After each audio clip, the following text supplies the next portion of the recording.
What is up, guys, and welcome back to a brand new video. Today we are back from the summer break after the Hungarian Grand Prix, and we are here to resume the season at the Belgian Grand Prix. If you haven't seen the last video though, go check it out if you haven't already. One thing that did surprise me, that 48 hours after I uploaded the Hungarian GP video, it already had reached 100 views in 48 hours. That's got to be a record of some sort. So if you guys really are enjoying this video, please subscribe to my channel if you haven't already, to make sure you stay up to date with new videos that will be coming over the coming days and weeks, and well, whichever episode comes. So we're back from the summer break. Well, sort of. We're getting ready for the summer break. I'll just go through different team activities of what we can do. But I've decided to do some more towards the facility department. Speaking of facility departments, we had an aero upgrade go on the car. What's that? Drag reduction upgrade, and that was going on in time for the Belgian GP. So that's an awesome upgrade to have, given Spa is a bit of a power track, sort of, considering it is a very long lap. In Belgium, you do have the Camel Straight and the long back straight just before the bus stop chicane as well, and you've got a lot of high speed corners as well. ROUGE and Radion being one of them, and Prix, which is the second chicane. So now we're officially back from the summer break. We're gonna get some team activities in more towards Oscar Piastri in this one. Now we're just gonna fast forward time. We do have another upgrade due to come on the car. I waited for to see what other upgrades were possible to do. We do have a weight reduction upgrade, but that's going to go on for Zandvoort, which will be the next episode. Other than that, no other upgrades we can do at the moment, so we're just gonna skip through time. Do we get that upgrade on? Yes, we do. The cylinder head in the powertrain department, and that is a powertrain upgrade. So that is an awesome upgrade. So two really good upgrades going on the car, and well, hopefully that gets us above Williams in the performance index. We're now sort of around midfield in the powertrain department, so we're above Williams, Aston Martin, Haas, Alpine, and AlphaTauri. So that's awesome. Where are we in everything else? We're dead last. Durability. What about chassis? Whereabouts are we? We're above Williams, so we're second last, and Aero second last above Alfa Romeo. So looks like we've got some decent straight line speed. So that can be that could definitely be very helpful. So 3 upgrades to go on. General wear for the durability doesn't really matter to us, and well, we actually have gone above Williams, so we've had a very decent mid-season break. If I'm not gonna lie, so that's definitely a warm welcome. But we didn't have anything that was going to be competitive or look competitive in practice. Anyway, we didn't do a quali run or anything. But the reason why I was on the softs was I kind of did do a quali, but I also forgot to lower the AI difficulty by a couple of clicks. So I ended up sort of doing a qualifying run, but I think it was actually the energy recovery system test that I kind of struggled on. So a great haul of resource points. I think we could do at least a couple of upgrades that can either get on. They're not going to get on for Zandvoort, maybe not Monza either. So most likely Singapore would be the most logical track that we can get a few upgrades on. So we're just having a look at that now. Drag reduction, not really. Downforce, yeah, we could do some downforce. I think we're going to do rear or front. Rear is a little bit cheaper than front. The front downforce is at the moment. We can't do anything on the chassis departments. We can do something in powertrain, but Singapore isn't really much of a power track for a street circuit anyway. But fuel efficiency was one of them, so I kind of did that. Well, Singapore is a little bit harsh on fuel as well, so I think having something like that would be, decent. I don't think we can do any others. Or drag reduction. It does have a couple of long straights. Well, only the second DRS straight anyway in the first sector anyway. So no other upgrades I can think of at the moment. I'm just literally playing around to see what we could do. I have decided to do a front downforce upgrade actually, just to make the car a little bit more pointier, but the rear of the car still feels a little unstable, especially around high speed corners. So that may be something we're going to have to keep an eye on during qualifying, especially through the high speed corners.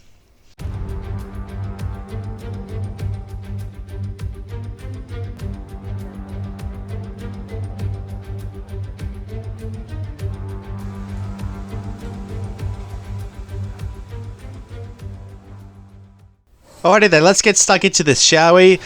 Given Belgium, is a long lap, nearly said Bahrain, but it's Belgium where we're at. Given that this is a 7k circuit, we're only going to do the one banker lap. As I said the last episode, there's really no point in doing a cool down and doing a secondary lap, because the tyres are literally going to be useful for one lap. So that's the plan.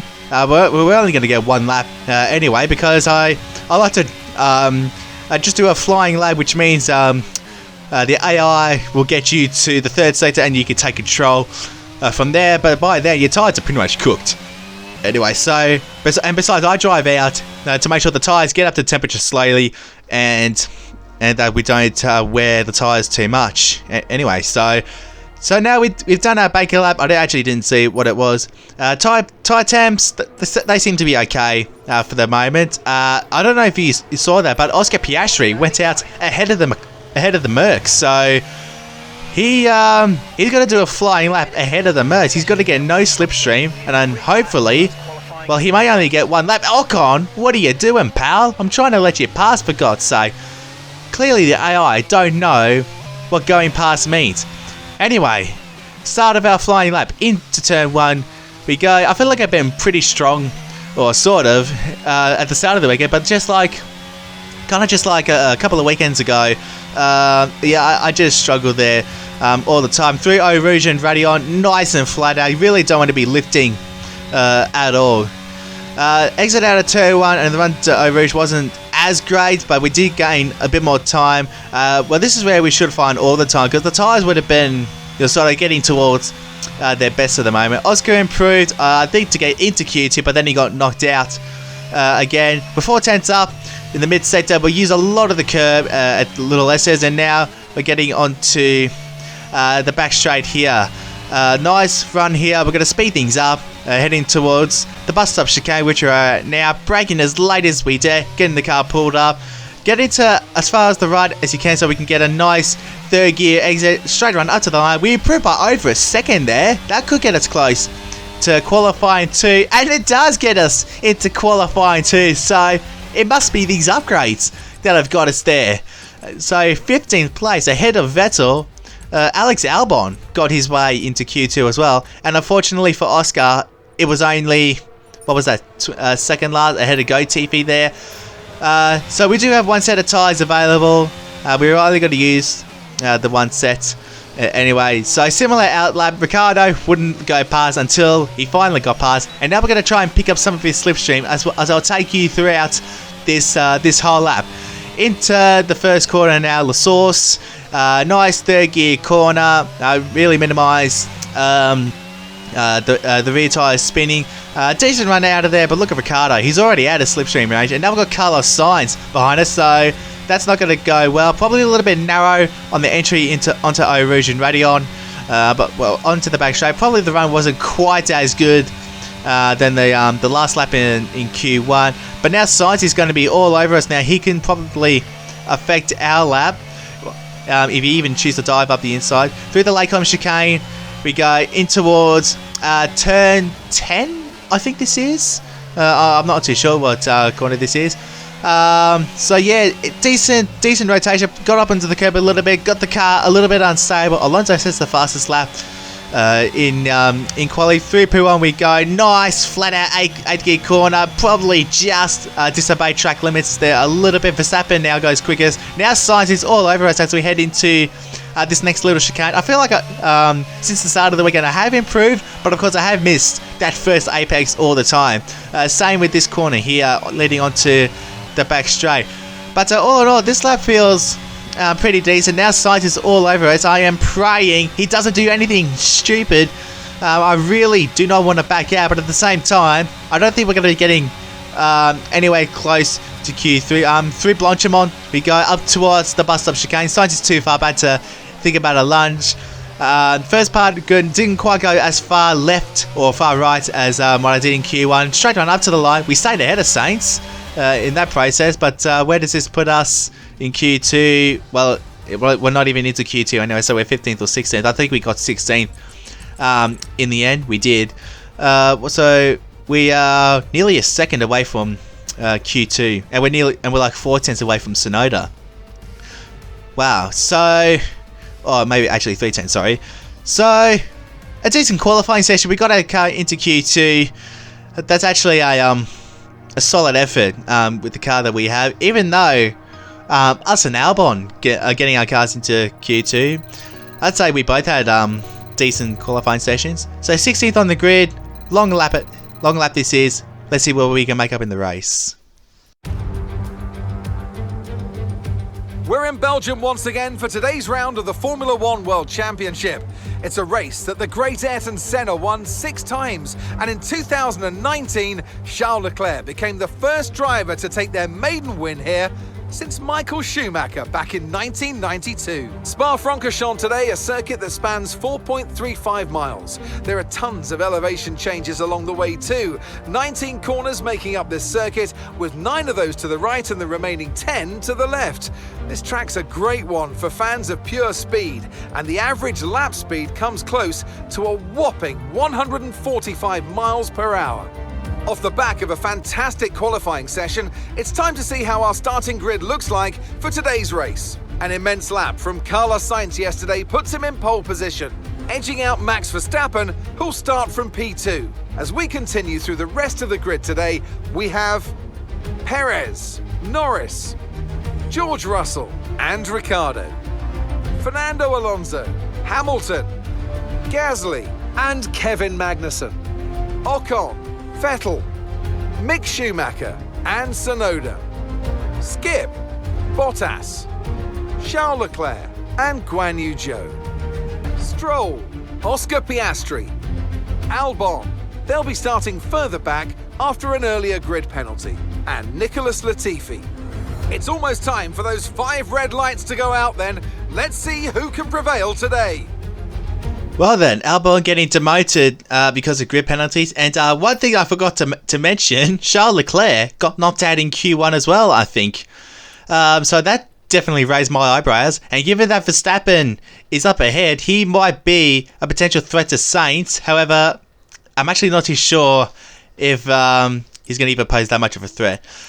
I did try a soft medium strategy, depending which way you look at it. But yeah, it wasn't really looking good. I'd fall 1 lap short from doing that. So once again, simple medium to hard race. And well, we're ready to go. 5 red lights after the summer break, and we are racing in Spa. Good initial launch. Tyres are still getting up to temperature. Well, rears are okay. Front are okay. Big send into turn 1. There's contact with us and Gasly, I think it is. And well, I think we might give a couple of places back. Okay, no issues with tyre wear for now. Keep taking care of it.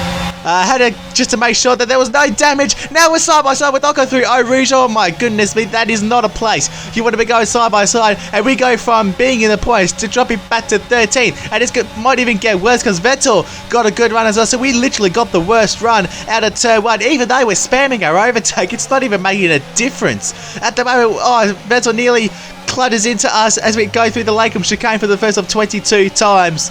And well, I think we're just going to hold on for now. What a crazy first lap. Side by side with Ocon through ROUGE. It's not something you really want to do at the end or at the start of the race. Anyway, so Sainz leads Verstappen and Perez, I think, at the front. I'm looking at the mini-map. Okay, now we've completed a lap. Let's just calm ourselves, get into a rhythm, okay? Let's see if that's even possible. We got as close as we could to make it to turn 1. I think early stages, closing the gap to turn 1 might be the best chance we have. But also, we do have Charles Leclerc behind us as well. Yellow flag up ahead. What's going on up here? Oh, it's Kevin Magnussen. Magnussen's got a problem up ahead, and he's out of the race already. And Leclerc just lost a place to Sonoda in the process. So K-Mag, just like Alonso, is out already after about 5 minutes of racing. And Oscar is into the pits already. What has he done? He's lost his front wing. Well, he lost his end plate, but what's happened? So this is actually on lap 1. I thought he did it somewhere on lap 2, but no, this is at the end of the first lap. And, well, he couldn't react quick enough, so he's had to do a whole lap with no end plates on his right side. Up ahead, Schumacher and Gasly having a nice contact. There's contact between those two, and we can get a nice flowing one, can we? We made small contact with Mick, but we get through on Gasly. Are we going to have a look at Mick into the hairpin? I think we do. The car is far enough up the inside, and that is job done. Perfect move. Now lap 5. Mick is going to come back at us. We're going to go side by side through Eau Rouge. This is not going to be pretty. And I think we get away without having to go off the track and not making any contact. But I think Mick would get the benefit of DRS. And the way he's going at the moment, us spamming our overtake, Mick did get a bit of overtake. And we do touch it. We touch his gearbox a little bit. But now the aim is got a nice flowing run. I think we do mix it a little sideways. He defends the inside pretty well. He moved back a little bit late. I did notice that, but come the end of the day, it was too late and he's brake checked us at the exit of the hairpin. Wow. Okay, we really seriously need to settle down, honestly. Now, okay, my God, 5 laps in and already it's been hectic enough. This is a replay going through Eau Rouge. How there wasn't any contact is actually quite miraculous if you think about it. This is the far chase view from Mick. You just stay back with the track limits and you do not want to get any closer than that. We need to get a close look at this. That is how close we actually came to making contact. So we're just going back. Just look at the right rear. We nearly touched. I mean, if this was real life and we touched, that is an aeroplane crash right there. I guarantee you. And while all that was happening, this is Verstappen making a move on Carlos Sainz. This is for the lead. And Verstappen looks like he gets through. Does he? No.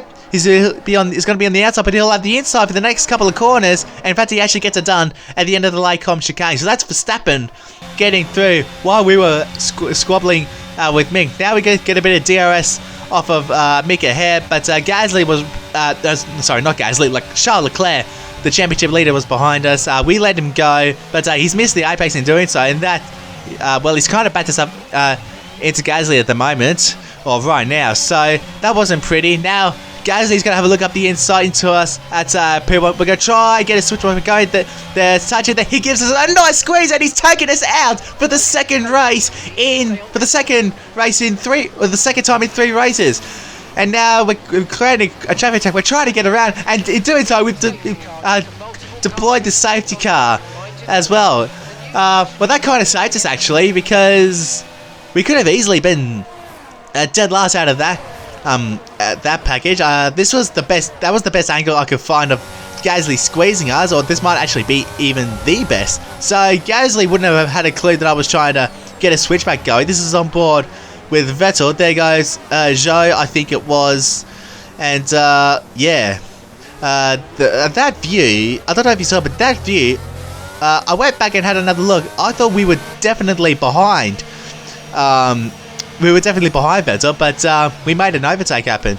So now we're all coming into the pits well, we're actually given the option to go at hard tyres, and we're going to do that. We're going to make sure we do that right now, because when we go back to green flag racing, it's probably only going to be a lap or 2 before we come into the pits anyway. So I thought, let's do what everyone else does and come into the pit lane. I kind of wish everyone stayed out and we made our pit stop, because if we did that, we would have almost been in the box C. To do that. Oh, this is already this is a replay of Verstappen getting past. Oops. How did I even miss that? So anyway, nice clean move from Max. Nice replay being shown. That would almost real life that. Anyway, next lap we're going back. We're getting ready to go back to green flag racing. In fact, Verstappen is the leader from Saints, and I think Perez is in that as well, although he might be a little bit further back because he double stacked.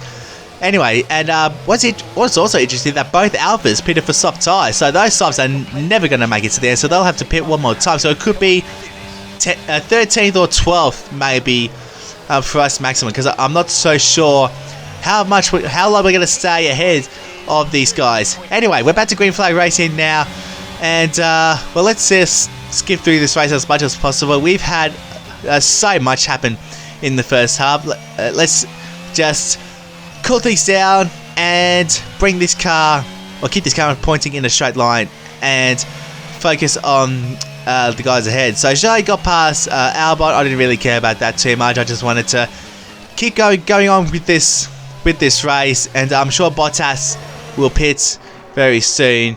Nice little battle between Alonso and the McLaren. I don't know who it was, but Alonso made a mistake, and I think it's Ricardo that he's fighting, and he gets a nice benefit from that, and he gets a dose of DRS just to make sure the move is actually complete, heading into La Source at turn 1, and it was done so successfully. So we've got a 2-second gap over Albon at the moment. We've got a lot of battery to use in the last 10 laps. Honestly, there's no rush to use a lot of that battery at the moment. I'm honestly just harvesting it for the moment until he gets too close, and then, or he gets close enough for us to start using it a bit more. So Oscar, he came in at the same time as we did. I think he must have pitted for softs when he came in for to change his front wing. Well, he kind of benefited from that, and so now he came in under that safety car. He went onto the hards, so that's almost, well, that actually has helped Oscar kind of. That is a Ferrari going slowly. It is Carlos Sainz. Sainz has got a problem. While he and Verstappen were battling, he's got a problem of some sort, and he has left Verstappen off the hook to maybe give him his first win of the year, and he is out of the Belgian Grand Prix, and here we come, arriving on the scene. So that gives Verstappen a bit of free air, and if you look at the minimap, he's got a lot of free air, a lot of space around him at the moment. So next lap, Perez is having a look at George Russell. This is for the podium places at the moment. Does he get the move done into the Lakeland chicane? You bet he does. So now he's got Lando Norris in his sights. This could be Red Bull's best weekend of the season, considering how much struggles they've been through this season. A 1-2 for Red Bull after the summer break would be so darn good. What's not going to be good is Oscar getting overtaken by both Alphas if they even catch them. If they even catch him at this point. So he's trying to pass Latifi ahead, but he can't even get close enough. Honestly, even though these cars are designed to follow a lot closer, he just doesn't look like getting any closer at this point. So our pace is good at the moment, but right now Albon is under 1 second, and he will have his rear wing open on him at the moment. We skip the next lap here, and he is definitely a lot closer, so he's going to be a big threat in these last 5 laps of this race. So we've got plenty of battery stored up, and we're going to utilize that for when we do feel we're going to be under threat. We will have an early indication of when we are a threat. How about right now? He's under 3/10 from us, and well, we've moved to the inside, but we've used our battery, and we've actually pulled away.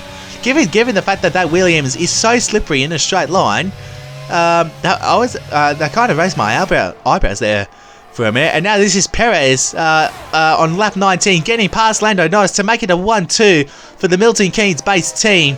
And that would be an awesome result for Red Bull. A 1-2 after the summer break will be a very, very delighting result, if I do say so myself. P12 will also be a delightful result for us as well, if we can hold off from Albon. Stroll is about 4 seconds behind us. Even if we do get overtaken by Alex, I don't think the Astons are going to pose too much of a threat. However, they just gained 5 seconds in a lap's worth there. So, but given that there's only 2 laps to go next time onto the straight, I don't see them getting really any closer from here. They might get the gap to about 2 seconds, 2 seconds, 2.5. I don't see them getting any closer than that. So getting through the bus stop chicane and getting onto the last few laps. Last look at Oscar on what he's doing. he's honestly the gap's honestly just been the same basically from the restart on. He hasn't gotten any closer than that. And the Alphas, they're catching them, but it may be too little, too late for the Gasly and Mick Schumacher having a nice squabble. Gasly is all over his gearbox, and he actually forced Mick into making a mistake. So that was really well done from Gasly. He forced Mick into making that mistake, and that is P11, I'm pretty sure, for him. Or no, it's actually points. So Mick was in the points, and now he's blown his chance. Now on to the final lap. This might be our biggest threat from turn 1 all the way up to the second sector. Albon, does he want to go side by side? He thought about it. I was looking at the proximity arrows, and we do give him enough respect and enough racing room to allow him that, but now he is all over us. Hey, going up the Camel Straight on the grass. As I'm looking backwards, and we've gone onto the grass again.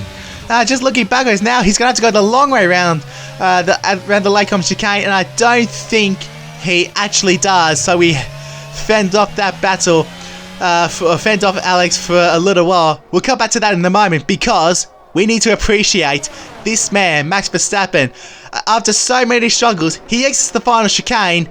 Car number 1 is back in business. The reigning champion finally gets his first win of the season. The team are on the wall to celebrate that, and Perez comes home to make it a 1-2 for the Milton Keynes based team.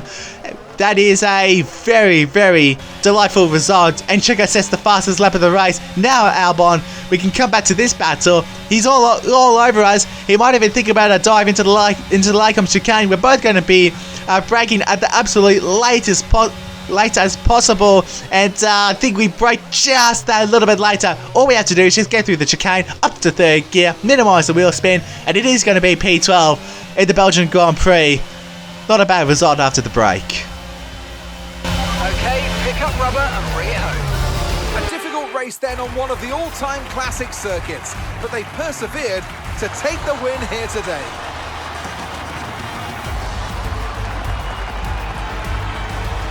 What do you think it was today, Ant, that gave them the edge over the competition? I really feel the track layout combined with the track temperatures we saw today suited their car.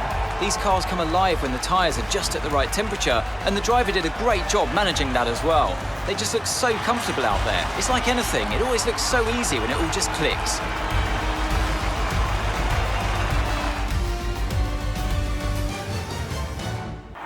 Red Bull are our winners today after showcasing some incredible driving. There's been a huge push from them lately to stay competitive with the other teams, and they're certainly proving themselves. So finally, Red Bull and Verstappen get their first win of the season. It was a long time coming, 14 races, in the making this season, and they finally get a sweet taste of victory.